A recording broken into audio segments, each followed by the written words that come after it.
L'initiation spirituelle à distance versus l'initiation spirituelle en présentiel.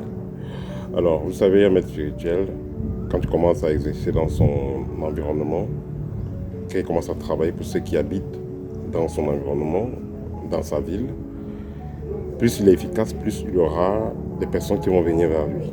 Il y a des personnes qui vont venir étant prêts à régler le montant qui sera demandé pour les travaux. Il y a des personnes qui viendront n'étant pas prêts à payer le montant.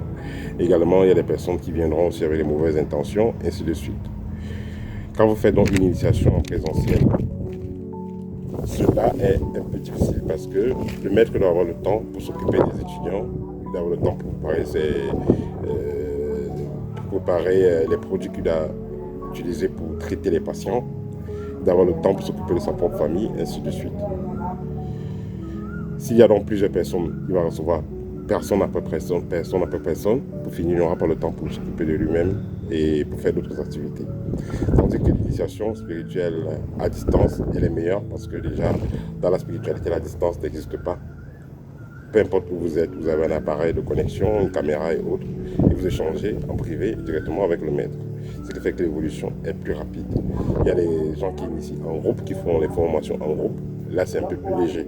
Quand c'est du one-to-one, c'est vraiment plus, il y a vraiment plus de série, une avancée vraiment rapide. Et c'est le cas de l'école Camille, nous faisons les formations en one-to-one, c'est-à-dire que l'étudiant est en face du maître et ils échangent par vidéo.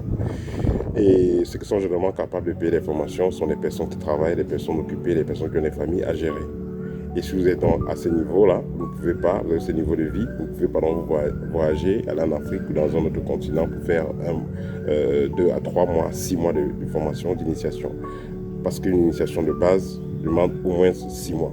Voilà, c'était tout pour aujourd'hui. N'hésitez pas si vous voulez en savoir plus, contacter l'école. Au TEP et à très bientôt.